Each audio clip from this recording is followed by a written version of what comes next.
Assalamualaikum warahmatullahi wabarakatuh. Apa kabar Bunda cantik, sehat dan bahagia selalu. Sebelumnya mari kita berselawat dan berdoa sesuai dengan keyakinan kita masing-masing. Jangan lupa like, subscribe, dan komen. Yuk, mari kita mulai petualangan kita hari ini. Selamat mendengarkan. Aditya mengambil napas dalam-dalam. Dia ragu jika harus memberitahu Sabrina tentang apa yang menjadi beban pikiran Aditya. Sudahlah, Sabrina.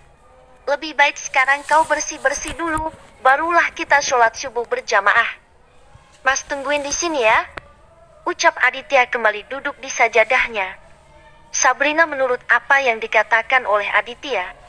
Aditya pasti punya alasan sendiri hingga tidak ingin memberitahukan pada Sabrina apa yang menjadi beban pikirannya. Bukankah sesuatu yang buruk baiknya tidak diungkapkan pada orang lain, dengan harapan syaitan tidak ikut mencuri tahu, dan kemudian berusaha untuk menggoyahkan iman di hati seseorang melalui rasa takut yang berlebihan. Sabrina segera membersihkan dirinya, suara gemericik air mulai terdengar.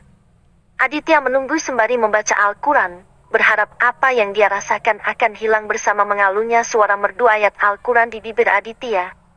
Setelah selesai mengerjakan salat subuh, Aditya dan Sabrina berniat mencari sarapan di luar hotel. Mencicipi makanan daerah khas Bali.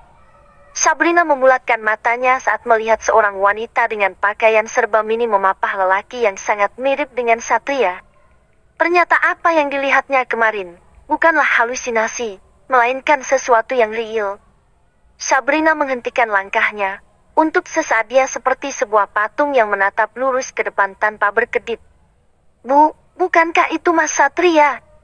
Desis Sabrina lirih namun masih bisa terdengar Aditya yang juga berdiri mematung melihat wanita seksi yang memapah tubuh Satria. Aditya melirik ke arah Sabrina. Dapat dilihat oleh Aditya wajah Sabrina menegang. Ada rasa sakit yang mencubit hati Aditya melihat wanita yang dicintainya itu masih memiliki rasa pada mantan suaminya. Wanita itu terus memapah Satria yang sempoyongan berjalan sambil meracau tidak jelas. Saat sampai di depan Sabrina dan Aditya, Satria menarik sang wanita itu untuk berhenti sejenak. Satria melepaskan tangan si wanita dan maju mendekat ke arah Sabrina. "Hai, sayangku. Bagaimana kabarmu? Kamu tidak kangen dengan Mas, ha?" Satria berkata sambil mencolek dagu Sabrina. "Hei, lepaskan istriku. Dasar pemabuk." Hardik Aditya yang tersulut emosinya karena tangan Satria sudah lancang menyentuh wajah istrinya. Sifat protektif dari dalam tubuh Aditya pun timbul. Satria yang setengah mabuk itu tertawa terbahak-bahak. "Hahaha, dia istrimu. Siapa bilang dia istrimu? Wanita ini adalah istriku. Hahaha, kau jangan asal mengaku. Benarkan Sabrina, sayang?" Satria berjalan memutari tubuh Sabrina dengan napas yang berbau alkohol. Sabrina menepis tangan Satria yang lancang merangkul pundaknya. "Lepaskan!"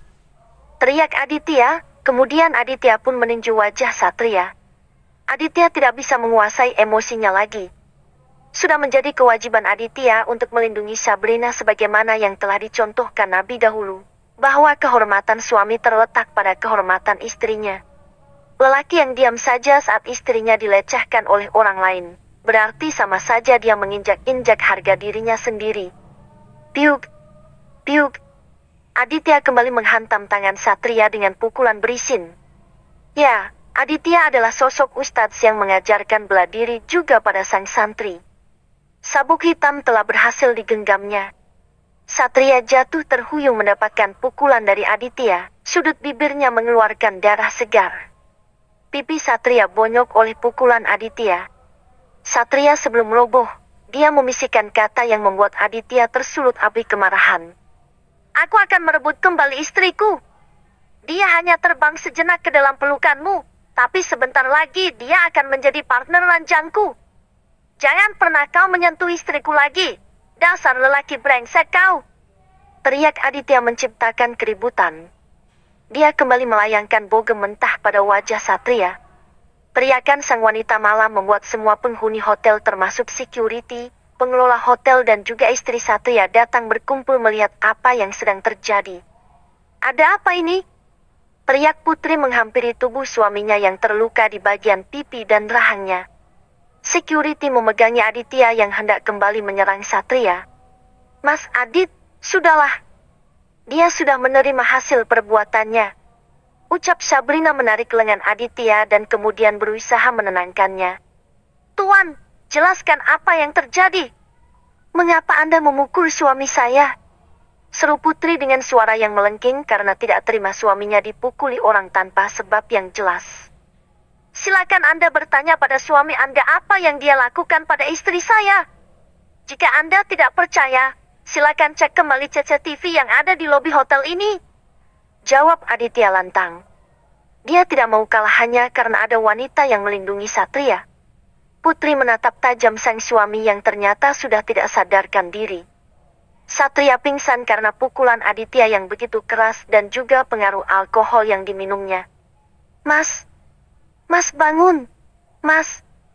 Teriak Putri yang panik melihat suaminya sudah tidak sadarkan diri.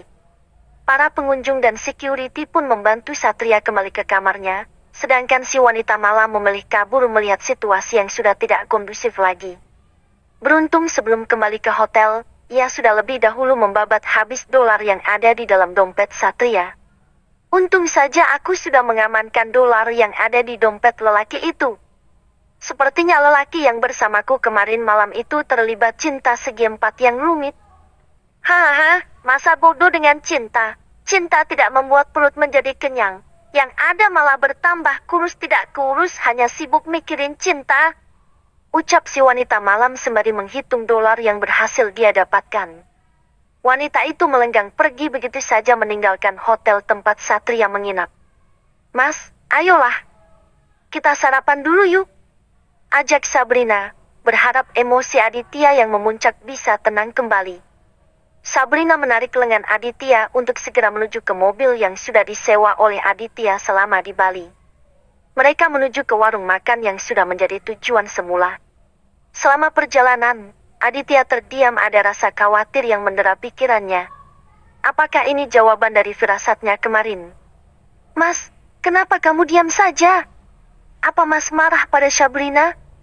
Sabrina tidak tahan lagi untuk diam saja, bergelut sendiri dengan pikirannya. Menerka-nerka apa yang dipikirkan oleh Aditya. Aditya menoleh ke arah Sabrina yang menatapnya dengan tatapan memohon. Rasa kasihan pun menyelinap hati Aditya. Dia tidak ingin istrinya larut dalam pikirannya sendiri, dan akhirnya berujung pada kesalahpahaman. Banyak suami yang diam saja, tidak ingin berbagi dengan istrinya hingga menimbulkan salah paham dalam diri sang istri. Masing-masing menuruti ego dan pikirannya pada pasangan. Tidak jarang rumah tangga karam karena adanya kesalahan fahami yang tercipta di antara sepasang suami istri itu. Nah, inilah jawaban yang ingin kau tanyakan subuh tadi. Mas merasakan firasat yang tidak baik, dan lihatlah semua terjawab bukan? Satria yang dinyatakan hilang dan meninggal dunia kini kembali lagi. Secara agama kau sudah bukan lagi istrinya, sedangkan secara hukum negara... Aditya menghentikan kata-katanya karena kata itu tidak sanggup untuk dia ucapkan. Secara hukum apa, Mas? Sabrina mendesak Aditya untuk melanjutkan kata-katanya. Secara hukum kau masih menjadi istri sahnya. Aditya menarik napas dalam-dalam untuk melonggarkan sesak dalam hatinya. Apa? Mana mungkin? Pekik Sabrina terkejut. Dia lupa jika Satria belum pernah mengucapkan kata cerai untuknya saat dia belum dinyatakan hilang. Mungkin saja, nah, secara hukum kau belum bercerai dengan Satria. Mereka hanya menyatakan Satria hilang dan meninggal, tapi setelah Satria kembali dan dinyatakan belum meninggal, maka kau masih terikat dengannya. Badan Sabrina lemas. Apa yang dikatakan oleh Aditya semua benar. Aditya melirik ke arah Sabrina yang duduk melamun. Mobil dia tepikan di pinggir jalan agar leluasa untuk berbicara dengan Sabrina. Nah, sekarang katakan pada Mas, jawablah dengan jujur. Apakah kau mau kembali dengan Satria jika Satria menginginkanmu untuk kembali? Tanya Aditya dengan nada serius. Apa yang akan dijawab oleh Sabrina? Bersambung. Bab ke-23, panggilan dari pengadilan agama. Sabrina terhenyak dengan pertanyaan Aditya. Untuk sesaat pikiran Sabrina ngeblank, tidak fokus dengan apa yang dikatakan oleh Aditya. Mas, mengapa Mas berkata seperti itu? Sabrina terheran dengan pertanyaan Aditya. Aditya menghirup udara sebanyak-banyaknya untuk melepaskan sesak di dada. Sungguh Aditya merasa tidak akan sanggup jika harus berpisah dengan istrinya. Apakah salah jika seorang suami bertanya tentang perasaan seorang istri pada suaminya? Tanya Aditya pada Sabrina yang masih belum mampu untuk menjawab pertanyaan yang begitu berat untuknya. Sabrina menarik napas dalam-dalam. Maaf, Mas. Aku tidak bisa menjawabnya sekarang, aku terlalu syok dengan semua ini. Aku tidak tahu harus bagaimana. Ucap Sabrina menunduk. Dia sendiri bingung tidak tahu harus bagaimana. Melihat sang istri yang terdiam bingung, Aditya akhirnya hanya bisa pasrah dan melanjutkan laju mobilnya menuju ke restoran yang mereka inginkan. Di kamar Hotel Satria, Putri dengan begitu telaten membersihkan seluruh tubuh Satria dengan perasaan yang tidak menentu. Dia ingin marah, namun cintanya pada sang suami lebih besar daripada kemarahannya. Bagi Putri sudah biasa jika Satria menghabiskan malam dengan wanita lain. Putri sebenarnya tahu jika Satria memuaskan nafsunya pada wanita lain. Putri berharap dengan diamnya, Satria tidak akan meninggalkan Putri. Putri terlalu mencintai Satria. Ari, perih. Rintih Satria saat Putri membersihkan pipinya yang bonyok terkena pukulan Satria. Mas, katakan kepadaku mengapa Mas berkelahi dengan lelaki itu. Apa penyebabnya, Mas? Tanya Putri pada Satria. Sungguh Putri merasa penasaran dengan apa yang menimpa sang suami. Sesh, diamlah! Desis Satria kemudian membentak sang istri. Putri terdiam seketika. Putri begitu patuh pada Satria. Walau begitu banyak air mata yang tertumpah karena ulah Satria, Putri tetap berada di sisi sang suami. Mas, siapa wanita yang ada di samping lelaki yang memukulmu itu? Apakah itu istri pertamamu? Tanya Putri pada Satria. Bukan siapa-siapa, dia hanya pengunjung hotel sama seperti yang lain. Elak Satria. Satria tidak ingin Putri menyelidiki siapa Sabrina. Andai hal itu terjadi, maka sudah dipastikan Putri akan memburu Sabrina. Oh, hanya pengunjung hotel. Aku kira dia wanita yang Mas rebutkan dengan lelaki yang memukul Mas. Lanjut Putri sambil terus membersihkan luka Satria. Setelah beres, Putri membantu Satria untuk tidur. Tidak berapa lama kemudian, Satria tertidur. Putri bangkit dari ranjang dan mengambil ponselnya untuk menghubungi seseorang. Cepat kalian selidiki wanita yang berada di samping laki-laki yang memukul suamiku tadi. Kalian ada kan di lokasi tadi? Tanya Putri yang melakukan panggilan dengan anak buahnya. Putri terpaksa harus menunggu Satria tidur untuk bisa menghubungi anak buahnya. Tentu, Nyonya, kami selalu membuntuti Tuan Satria. Ucap anak buah Putri. Bagus, kerjamu memang bisa dihandalkan. Sekarang kau cari tahu siapa wanita itu. Selidiki dia dan jika itu memang wanita yang dimaksud Mas Satria, maka buatlah dia meninggalkan suaminya. Aku ingin wanita itu kembali pada suamiku dan melancarkan semua rencana kami. Ucap Putri memerintahkan anak buahnya untuk menyelidiki Sabrina. Putri bertekad untuk membantu Satria dalam mewujudkan keinginannya memiliki keturunan. Putri akan membuat Sabrina menuruti semua keinginan dia dan Satria untuk memiliki anak. Setelah selesai menghubungi anak buahnya, Putri kembali ke tempat tidurnya dan merebahkan diri di samping Satria yang tertidur pulas. Mas, kamu jangan khawatir. Aku akan mendukung semua yang kau rencanakan. Aku bukan wanita bodoh yang mudah kau bohongi. Kau belum mengenal Putri, anak perempuan satu-satunya sang jenderal yang cerdik ini. Putri tertawa di dalam hatinya. Dengan begitu posesif Putri mengusap wajah dan rambut Satria. Putri pun kemudian menyusul Satria tidur kembali. Pagi hari bukannya untuk beraktivitas, mereka berdua malah melanjutkan mimpinya. Di restoran tampak sepasang suami istri yang sama-sama terdiam. Mereka tenggelam dalam pikirannya masing-masing. Tidak tahu harus bagaimana jika Satria benar-benar membawa Sabrina kembali kepadanya. Nah, bolehkah aku bertanya? Tanya Aditya memecah kesunyian. Sabrina menarik napas dalam-dalam, setelah itu membuangnya kasar. Apakah Mas akan bertanya hal yang sama seperti tadi? Bukannya menjawab, tapi Sabrina melontarkan pertanyaan. Tidak, Nah, aku hanya ingin bertanya, bagaimana andai kita berpisah karena hukum akan berpihak dengan Satria? Tanya Aditya lagi. Dia hanya butuh satu jawaban dari Sabrina yang mengatakan kalau Sabrina tidak ingin kembali ke pelukan Satria.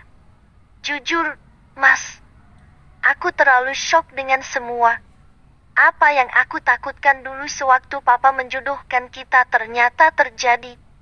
Mas Satria datang membawaku pergi bersamanya. Sabrina menunduk, tidak mampu menatap mata Aditya. Sabrina masih memiliki cinta untuk Satria. Bohong jika dia tidak memiliki rasa lagi pada Satria. Bagi Sabrina, Satria adalah sosok yang pernah bertahta di hatinya. Baiklah, nah, jika memang jodoh kita sampai di sini, maka Mas tidak bisa menolaknya. Semua sudah diatur oleh Allah. Kita sebagai manusia hanya bisa mengikuti apa yang sudah menjadi takdir untuk kita. Sabrina terdiam. Dia tidak bisa berkata-kata lagi. Saat itulah ponsel Sabrina berdering. Dilihatnya sebuah nomor baru memanggilnya. Assalamualaikum, benarkah ini dengan Nyonya Sabrina? Tanya sosok laki-laki yang ada di seberang sana. Benar, Tuan. Saya sendiri. Anda siapa dan untuk apa menghubungi saya? Tanya Sabrina lagi. Maaf, saya dari petugas pengadilan agama ingin menyampaikan kalau ada panggilan atas nama Sabrina binti Handi untuk dimintai keterangan menyangkut suami pertama Anda. Jawab lelaki yang ternyata adalah pegawai dari pengadilan agama. Apa? Sabrina terlonjak hingga berdiri dari kursinya. Silakan, kami tunggu kedatangan Anda secepatnya. Baiklah, Pak. Beri kami waktu karena saat ini air sedang berada di Bali. Jawab Sabrina tegas. Baiklah, Nyonya, kami akan menunggu kedatangan Anda ke pengadilan agama. Ucap pegawai itu lagi. Baik, Pak. Terima kasih. Saya akan secepatnya datang ke sana. Ucap Sabrina datar. Wajahnya masih terlihat syok mendengar panggilan dari pengadilan agama. Ada apa?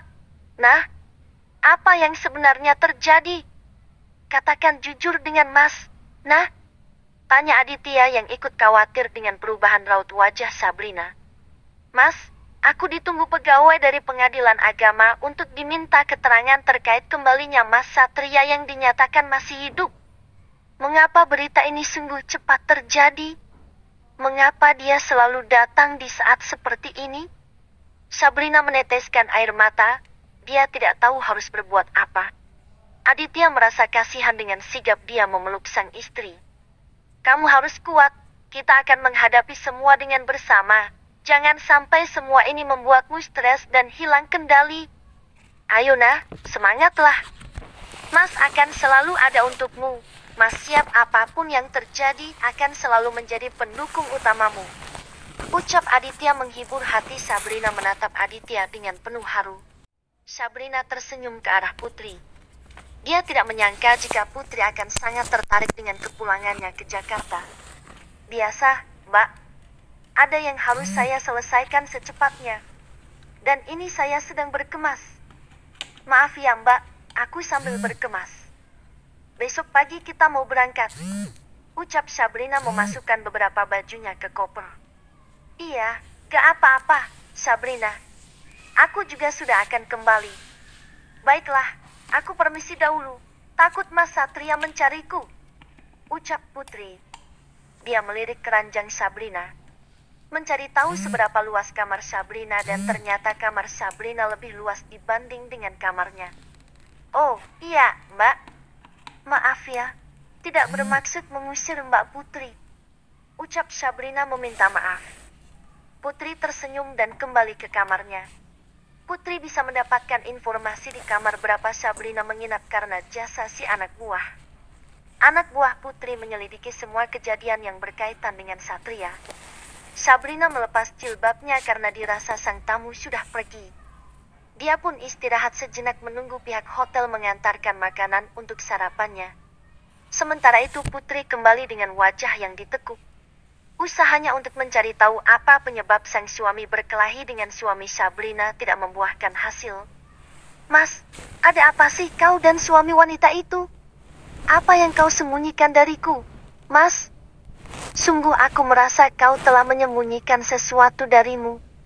Ucap Putri sembari menatap wajah sang suami yang masih tidur dengan nyenyak. Putri duduk di sofa yang ada di depan tempat tidur. Dia menatap sang suami sambil memijit pelipisnya. Putri merasa pusing memikirkan kelakuan suaminya akhir-akhir ini yang menunjukkan keanehan. Dengan wajah kusut, Putri mengambil ponselnya lalu berjalan menuju balkon agar sang suami tidak mendengarnya berbicara dengan sang anak buah. Halo, Nyonya. Bram siap membantu? Suara anak buah Putri yang bernama Bram terdengar dari balik telepon. Bram, ada tugas lain untukmu. Kau suruh anak buahmu mengikuti kemanapun wanita yang bernama Sabrina itu. Besok katanya dia mau pulang ke Jakarta. Carilah informasi mereka naik pesawat apa. Aku akan mengirim uang untuk semua biayanya. Ucap Putri. Baik, Nyonya. Lantas nah dengan Tuan Satria. Kami semalam mengikutinya sampai ke klub. Dan seperti yang Anda ketahui dia pulang bersama wanita malam itu. Apakah saya juga harus mencari tahu siapa wanita itu? Ucap Bram lagi. Putri terdiam sejenak, dia memikirkan apa yang dikatakan Bram barusan. Apa perlu dia mencari tahu juga siapa wanita malam yang sudah menemani Satria? Putri menghela napas panjang. Banyak rahasia yang Satria simpan dan Putri harus mengetahuinya. Baiklah, kau suruh anak buahmu yang lain untuk mencari tahu wanita malam itu. Mungkin kita akan mendapat informasi mengapa Mas Satria berkelahi tadi pagi. Baik, Nyonya. Semua akan kami laksanakan. Bagus, beri aku laporannya secepat yang kau bisa, Bram. Siap, Nyonya. Putri memutus panggilan. Dia menoleh ke arah tempat tidur, apakah sang suami bangun atau tidak. Putri bernapas lega, bersyukur sang suami tidak terbangun.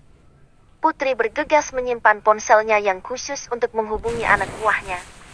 Putri melakukan itu karena tahu Satria selalu memeriksa ponselnya. Di restoran mewah, Aditya menunggu klien yang akan meeting dengannya. Seorang klien dari Singapura, sosok yang menguasai bisnis di sana. Selamat datang, Tuan Xia Li Yuan. Sambut Aditya pada sosok lelaki dengan jas putih mahalnya diikuti oleh beberapa bodyguard di belakangnya. Selamat datang, Tuan Aditya. Balas Xia Li Yuan.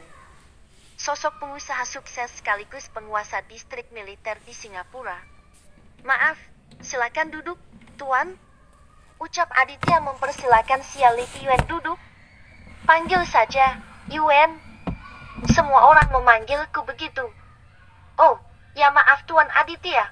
Mengapa Anda tidak membawa pengawal? Saya lihat tidak ada satupun pengawal yang ada di belakang Anda. Ucap Yuan sambil memendarkan pandangannya mencari orang yang kemungkinan menjadi bodyguard Aditya. Aditya tersenyum ke arah Xia Li Yuan. Memang Aditya jarang membawa anak buah kemanapun. Dia bukanlah sosok seperti para pebisnis sukses lainnya. Maaf, Tuan. Bukannya saya sombong, tapi untuk apa membawa bodyguard jika ada yang melindungi kita dimanapun dan kapanpun kita butuh perlindungan? Walau banyak musuh yang hendak membunuh kita, tapi jika kita berada dalam perlindungannya, maka tidak akan mampu pedang menembus kulit kita. Ucap Aditya yakin. Siapa orang itu, Tuan? Sepertinya dia begitu hebat. Bolehkah aku mengenalnya? Tanya Yuan penasaran dengan sosok yang begitu hebat mampu melindungi Aditya kapanpun. Apa Anda yakin? Sosok yang melindungiku adalah sosok yang agung dan tidak bisa dilihat dengan kasat mata. Jawab Aditya dengan tersenyum. Xia Li Yuan, sosok yang terkenal bengis dan kejam itu terkesan dengan penuturan Aditya. Mata yang biasa bengis menatap lawan bicaranya, kini terlihat teduh menatap Aditya. Tentu saja aku yakin ingin tahu siapa sosok itu. Entah mengapa hatiku memaksa ingin tahu siapa yang melindungi Anda, Tuan Aditya. Jawab Yuan sambil tersenyum ke arah Aditya. Senyum yang jarang dia berikan pada siapapun. Akan tetapi entah mengapa Yuen merasa damai dekat dengan Aditya. Baiklah, sosok yang melindungiku adalah Tuhanku, Allah Sang Pelindung. Ucap Aditya penuh dengan rasa hormat. Dei. Tiba-tiba dada Yuen berdebar, seakan ada listrik yang menyengat dan mengalirkan kehangatan di dalam dadanya. Ada perasaan tenang dan damai saat Aditya menyebut sosok yang menjadi pelindungnya. Allah, siapa itu Allah? Tanya Yuen penasaran. Dia mulai tertarik dengan apa yang dijelaskan oleh Aditya. Kepiawaian Aditya dalam berbicara membuat siapapun akan mudah simpati dan tertarik dengan kata-kata yang terucap dari bibirnya. Allah adalah Tuhan sesembahan kami. Dialah Sang Maha Pencipta dan Maha Pelindung. Zat yang harus kami sembah dan agungkan. Barang siapa yang berserah diri pada Allah, maka Allah akan menjaganya. Jawab Aditya singkat namun berbobot. Bagus, aku suka dengan keberanian dan kepandaian Anda, Tuan.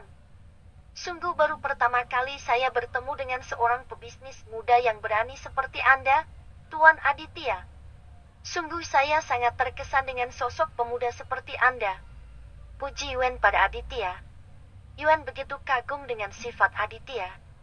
Andai dulu putrinya tidak memaksa diri menikah dengan pilihannya, pastilah saat ini Yuen akan menjodohkan sang putri dengan sosok pemuda yang ada di depannya itu. Terima kasih atas pujiannya, Tuan. Namun, maaf, jangan terlalu memuji saya karena saya tidak ingin menjadi sosok yang angkuh dan sombong karena pujian seseorang. Aditya tidak ingin pujian orang akan membawanya pada sifat sombong dan angkuh. Sedangkan sifat sombong dan angkuh adalah sifat yang tidak disukai oleh Allah. Sekali lagi Yuen kembali tertegun dengan pemuda yang menurutnya menarik itu. Sambil menggelengkan kepalanya, Yuen menatap kagum pada Aditya. Sungguh pribadi yang sangat menarik. Seorang pebisnis muda yang tidak tergoda dengan kemewahan dunia dan pandai membawa diri. Tuan Aditya, jujur saya katakan bahwa saya sangat terkesan dan kagum pada Anda. Saya semakin percaya kerjasama kita akan berjalan lancar. Baiklah, mari kita bicarakan bisnis kita. Saya sudah putuskan untuk menerima kesepakatan bagi hasil yang akan saya terima nanti. Saya yakin di tangan Anda bisnis ini akan semakin sukses dan maju. Yuen memantapkan hatinya untuk membeli saham yang Aditya tawarkan. Aditya membuka perusahaan baru dalam bidang makanan kemasan. Terima kasih, Tuan. Untuk penandatanganan kontrak kerja kita, akan saya kirimkan melalui email. Apakah untuk pembagian laba Anda sudah setuju, Tuan? Tanya Aditya hati-hati. Yuen tersenyum melihat tingkah Aditya yang kelihatan lucu itu. Berapapun laba yang aku peroleh, aku tidak mempermasalahkannya. Cukup dikelola dengan baik dan juga bermanfaat maka semua pasti lancar. Bekerja dengan hati yang ikhlas dan menyadari apa yang menjadi tanggung jawabnya, pastilah akan melimpah ruah. Ucap Yuen. Aditya tersenyum, kerjasama yang dia tawarkan ternyata disambut baik oleh sosok yang menjadi partner bisnisnya. Aditya bangkit dari duduknya, kemudian dia berpamitan pada Yuen. Maaf, Tuan Yuen. Saya izin pamit terlebih dahulu. Istri saya sendirian di hotel. Saya tidak tega membiarkannya menunggu saya kelamaan. Ucap Aditya berpamitan. Yuen kembali kagum pada Aditya. Di tengah para suami yang mengejar karier hingga melupakan istri mereka, Aditya begitu peduli dengan istrinya. Baru setengah jam pertemuan mereka, Aditya sudah meminta izin untuk pulang duluan. Silakan, Tuan. Sungguh semua mertua pasti senang memiliki menantu seperti Anda, Tuan. Mereka akan bahagia melihat anaknya diperlakukan istimewa oleh menantu mereka. Ucap Yuen tiada habisnya memuji Aditya. Terima kasih dan maafkan saya, Tuan. Secepatnya akan saya kirim email penandatanganan kontrak. Selamat berjumpa kembali, Tuan Yuen. Ucap Aditya. Sama-sama, Tuan Aditya. Sampai bertemu kembali. Ucap Yuen melepas kepergian Aditya. Seumur hidup baru pertama ini, Yuen bekerja sama dengan begitu mudah dan merasa nyaman. Sungguh beruntung mertua yang memiliki menantu seperti Aditya. Hatinya pasti merasa bahagia dan tenang melihat putrinya berada di tangan orang yang tepat. Gumam Yuen menatap punggung Aditya yang menghilang di balik pintu restoran. Aditya melangkah menuju mobilnya, bergegas kembali menuju hotel. Rasa lapar karena belum masuk satu suap nasi pun tidaklah menghalangi dirinya untuk segera bertemu dengan sang istri. Semenjak kehadiran Satria, Aditya selalu was-was. Aditya takut jika Satria melakukan kekerasan pada Sabrina karena merasa dia masih menjadi suami sah Sabrina. Sabrina, mengapa ini terjadi pada kita? Di saat kita mulai bisa membangun cinta dalam mahligai rumah tangga yang sakinah mawadah warahmah. Gumam Aditya sembari mengemudikan mobilnya. Aditya bergegas menuju kamarnya setelah dia memarkirkan mobilnya di basement. Setengah berlari, dia memasuki lift yang hampir saja tertutup. Di lift itu hanya ada dirinya dan seorang wanita muda yang cantik tapi tidak berjilbab. Wanita itu terus memandangi Aditya. Wajah tampan Aditya mampu membuat matanya enggan berpaling. Terus menatap dan tidak bisa membuang jauh pikirannya. "Maaf, Tuan, Anda mau ke lantai berapa?" tanya wanita itu.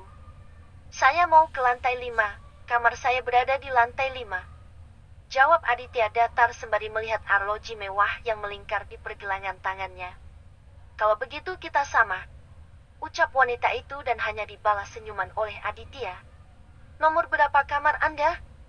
"Mungkin kita tetanggaan," tanya wanita itu. Aditya tidak menggubris dan menoleh ke arah wanita itu. Dia diam karena tahu tidak baik berdekatan dengan wanita yang bukan mahrumnya. Ting! Pintu lift terbuka. Aditya melangkahkan kakinya tanpa menjawab pertanyaan wanita tadi. Sang wanita pun hanya tersenyum kecut. Di dalam hatinya ada getar yang sulit dijelaskan. Perasaan damai dan nyaman saat berdekatan dengan Aditya membuat hatinya menjadi penasaran. Siapakah wanita itu? Bersambung. Bab ke-26. Pahala istri minta duluan. Ting! Suara pintu lift terbuka. Tanpa menoleh dan pandangan tetap lurus ke depan, Aditya melangkah meninggalkan lift. Wanita itu mengikuti Aditya dari belakang. Dia ingin tahu di mana kamar Aditya. Ternyata kita hanya tetangga kamar saja. Sungguh suatu kebetulan. Ternyata kau adalah suami dari Sabrina. Bodoh sekali jika lelaki sebaik itu disia-siakan dan malah memiliki lelaki yang tidak jelas seperti suamiku Satria. Gumam wanita itu sembari menatap punggung Aditya yang sudah menghilang dari balik pintu masuk. "Assalamualaikum," sapa Aditya pada sang istri. Namun sayang, tidak ada jawaban dari sang istri. Aditya masuk mencari istrinya. Alangkah terkejutnya Aditya melihat sang tertidur dengan posisi terlentang. Sungguh cantik sekali melihat Sabrina dalam keadaan tidur. "Nah, bagaimana bisa aku jauh darimu? Apa aku sanggup untuk melepaskan dirimu untuk kedua kalinya?" "Tidak, nah, aku tidak bisa jauh darimu. Bantulah aku untuk bisa menyelesaikan kasusmu. Aku harap kau tidak tergoda dengan semua yang Satria tawarkan padamu," ucap Aditya lirih sembari mengusap wajah Sabrina. Aditya menatap menu makanan yang ada di troli belum tersentuh. Semua masih utuh. Itu tandanya Sabrina sama sekali belum makan dari tadi. Aditya menghela napas dalam-dalam. Dia pun berganti pakaian. Hari ini adalah hari terakhir mereka berdua merasakan bulan madu bersama. Hari ini Aditya berencana mengajak Sabrina ke pantai yang tidak jauh dari hotel mereka menginap. Aditya pun membangunkan Sabrina. Takut jika Sarina sakit karena perutnya kosong. "Nah, bangun. Hei, ayo kita sarapan," ucap Aditya membangunkan Sabrina dengan lembut. Mas? Mas Aditya sudah pulang." Sabrina menggosok kedua matanya. "Iya, nah, Mas sudah selesai bertemu dengan klien. Dan segera pulang. Mas ingin mengajakmu ke pantai. Hari ini adalah hari terakhir kita bisa berduaan sepanjang hari. Entah apa yang akan terjadi nanti setelah kita kembali ke Jakarta. Mas hanya ingin membuatmu merasa senang dengan puas melakukan wisata ke berbagai tempat." Aditya merebahkan tubuhnya di samping Sabrina. "Benarkah kita akan ke pantai, Mas?" tanya Sabrina dengan penuh antusias. Aditya mengangguk yakin kemudian berkata, "Benar sekali. Tapi kita sarapan terlebih dahulu yuk, makanan sudah ada." "Itu kamu yang pesan kan?" Aditya beranjak menuju troli makanan. Dia menarik troli itu dan dibawanya mendekat ke ranjang. "Terima kasih, Mas. Itu tadi aku pesan di layanan hotel. Baru aku masukkan, tiba-tiba rasa kantuk luar biasa menyerangku. Mas, tidak biasanya pagi-pagi mengantuk. Mungkin terlalu nyaman di sini, jadi rasanya ingin tidur." Ucap Sabrina tersenyum kecut mengingat dirinya yang malah tidur dibanding makan sarapan yang sudah dipesankan. "Sudahlah, kalau masih mengantuk sini Mas suapin." Aditya mengambil piring yang ada di troli dan kemudian dia menyuapkannya pada Sabrina. Sabrina tersentuh dengan perhatian yang diberikan oleh Aditya. Selama ini, Sabrina tidak pernah mendapat perlakuan seistimewa yang dilakukan Aditya padanya. Saat bersama Satria, Satria tidak mau menyuapi Sabrina, walau Sabrina sedang sakit. Kata Satria rasa malas dan sakit harus dilawan agar cepat sembuh. Pendidikan seorang militer memang tegas dan keras sehingga yang menjadi istrinya pun harus siap dalam kemandirian. "Terima kasih, Mas. Aku merasa tersanjung kau perlakukan dengan begitu manisnya. Aku seperti seorang ratu saja." Seloroh Sabrina dengan menunjukkan deretan giginya yang putih. "Istri adalah ratu di rumah tangga yang dibangun bersama. Sedangkan suami adalah rajanya. Jika seorang ratu itu bahagia, maka sang raja pun juga bahagia." Jawab Aditya dengan bersemangat. Baginya bisa membahagiakan istrinya itu melebihi dirinya mendapat kontrak kerja sama. "Cuk!" Sabrina mengecup pipi Aditya yang menurutnya sangat menggemaskan. "Oh, sakit, Nak," rintih Aditya. "Kok sakit? Kan cuma dikecup pipinya saja." Protes Sabrina karena dia tidak merasa menyakiti suaminya. "Sakit bagian lain," protes. "Mengapa tidak kau kecup sih?" Seloroh Aditya. "Cekak, dasar Ustadz mesum," geram Sabrina yang kesal dikerjain oleh Aditya. Jangan salah. Seorang istri yang meminta duluan itu pahalanya sama dengan 200 ibadah haji dan umrah lo. Berlipat-lipat pahalanya. Apa kamu tidak mau menabung pahala dengan usahamu sendiri? Kan lumayan untuk nanti di hari ditimbangnya semua amal baik dan amal buruk. Nah, dengan meminta duluan pada suami, maka semakin banyak timbangan amal baikmu. Nah, selain itu, bagi istri yang meminta duluan maka akan dicatatkan amal kebaikan sebanyak 200.000 amal kebaikan dan ditambah lagi diharamkan api neraka atas tubuhnya. Bagaimana? Besar sekali pahalanya bukan? Sayang banyak istri yang melewatkan begitu saja pahala sebanyak ini hanya karena gengsi dan malu. Tapi memang malulah, Mas. Kita kan wanita tidak seperti laki-laki. Tukas Sabrina. Malu itu jika kamu lakukan dengan bukan suamimu. Jika bersama suami, jangan pernah malu, tunjukkan semua di hadapannya. Berlomba meraih pahala. Imbu Aditya lagi. "Berlomba dengan siapa, Mas?" tanya Sabrina terheran. "Berlomba dengan para bidadari yang bergelantungan di jenggot tipis Mas inilah. Di jenggot ini para bidadari bergelait manja. Dia yang selalu memberikan hawa sejuk bagi suaminya di dunia ini jika sedang tertimpa kesedihan. Para bidadari itu akan marah jika melihat istri dunia sang suami tidak melayaninya dengan baik." Lanjut Aditya. "Benarkah seperti itu?" tanya Sabrina yang mulai tertarik. "Benar dong, kami para lelaki kelak di surga akan memiliki banyak istri dari para bidadari yang cantik. Sedangkan istri di dunianya akan menjadi ratu para bidadari itu. Nah, jika istri di dunianya menyia-nyiakan sang suami, maka para bidadari itulah yang kelak akan menjadi ratu istana di surga. Sayang, bukan?" Aditya berusaha memberikan sedikit nasihatnya sebelum benar-benar berpisah dengan sang istri. Sabrina beroria. Dia mulai paham keutamaan seorang istri meminta pada sang suami. Selain itu, bagus juga untuk kesehatan wanita. Wanita yang sedang birahi akan tersalurkan hasratnya dan akan terjaga emosinya.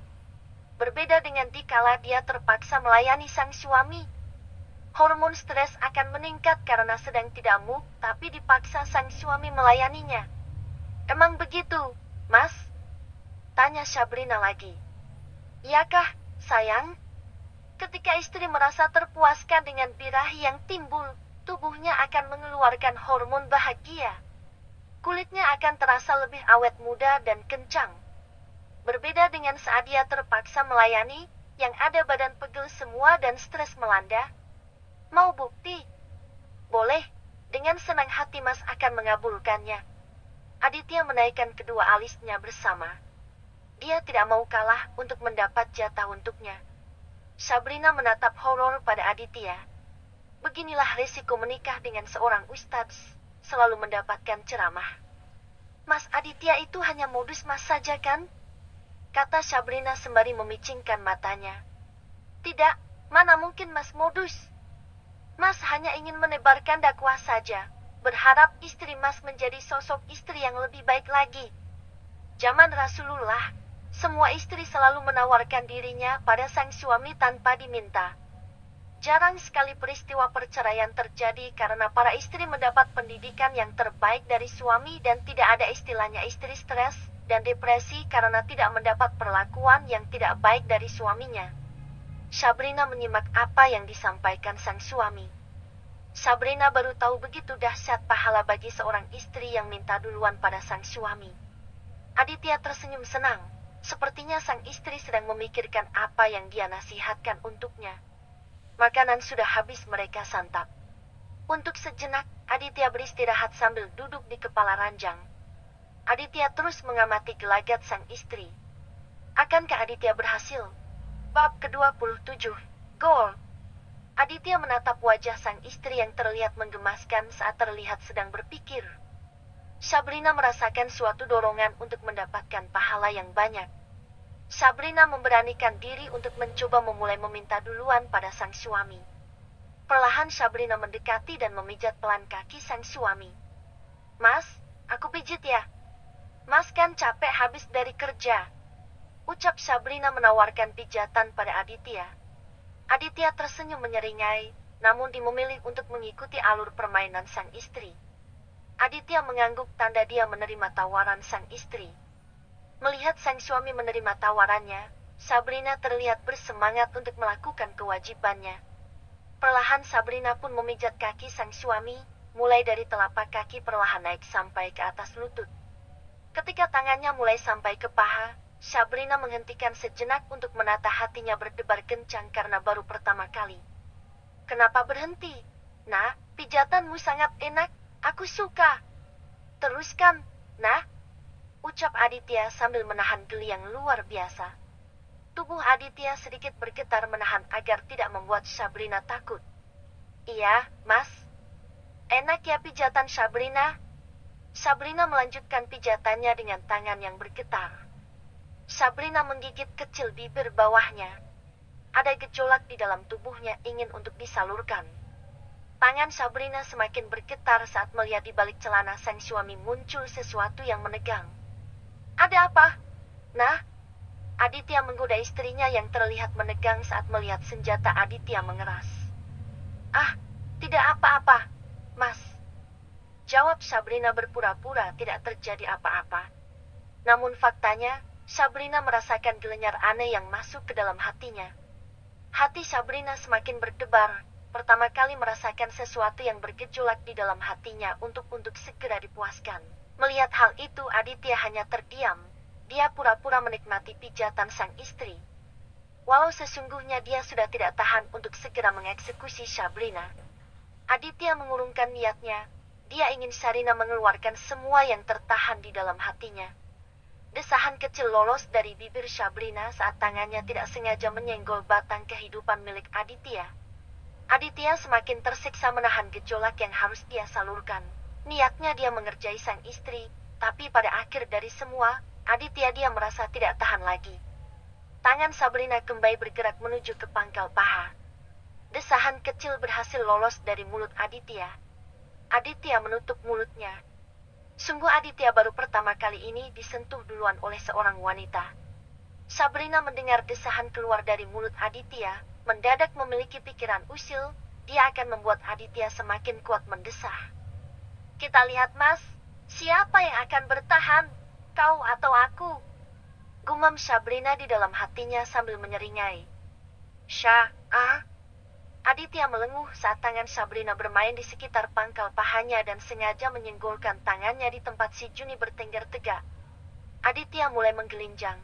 Tubuhnya tidak bisa diajak kompromi lagi. Sabrina yang melihat tubuh Aditya menegang semua. Hal yang sama pun Sharina rasakan, ada sesuatu yang ingin dia puaskan. Keduanya pun akhirnya larut dalam gelombang cinta penuh dengan isyarat nafsu. Kenapa ada sensasi nikmat seperti ini? Kacau Sabrina di dalam hatinya.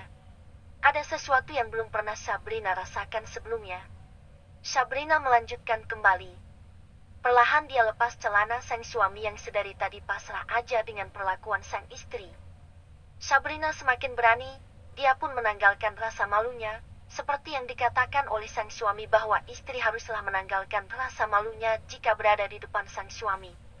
Aditya sekarang hanya tinggal memakai atasan dan celana segitiganya saja. Otot perut Aditya sudah tercetak, melambai pada Sabrina untuk melepaskan penutup yang menghalanginya untuk pentas di depan mata Sabrina. Sabrina memulatkan matanya saat menyingkap baju atasan Aditya. Perut dengan bentuk segi empat bersusun itu memanggil Sabrina minta untuk diusap. Tangan Sabrina mulai bermain di setiap lipatan perut Aditya. Aditya sudah melayang entah kemana, terbuai dalam arus gelombang yang terus menghantam karena ulah sang istri. Aditya membungkukkan badannya. Tangan Aditya tidak sabar lagi untuk segera melihat tubuh sang istri yang aduhai. Dengan sekali tarik melalui, baju daster yang Sabrina pakai sudah tersingkap. Aditya memeluk Sabrina dan menempatkan Sabrina di atas tubuhnya. Akhirnya mereka pun sama-sama tenggelam dalam lautan nafsu. Suara arangan bersahutan di kamar itu.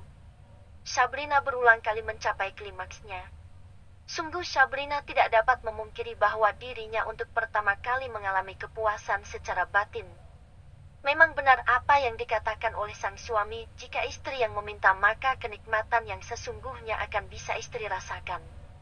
Nafsu yang terpuaskan akan membuat seorang wanita jauh dari rasa tertekan. Hormon bahagia akan selalu menyelimutinya. Istri yang bahagia akan membuat rumah juga penuh kebahagiaan. Kedua orang itu pun tidur dengan saling memeluk. Berharap apa yang mereka lakukan mampu membuat hubungan mereka semakin lengket. Namun, hubungan itu akan diuji dengan kembalinya cinta yang pernah bersemi di hati Sabrina. Di kamar Satria, setelah puas tidur, akhirnya Satria pun bangun. Dia melihat di sampingnya sudah tidak ada sang istri. Satria duduk sambil memijat kepalanya yang terasa pusing, pipi yang nyeri dan rahang yang terasa linu. Ari, sial. Ternyata sakit sekali. Satria memegang pipinya yang terkena pukulan Aditya. Tunggu saja kalian. Setelah ini aku akan membuat kalian memohon dan meminta padaku untuk disatukan kembali.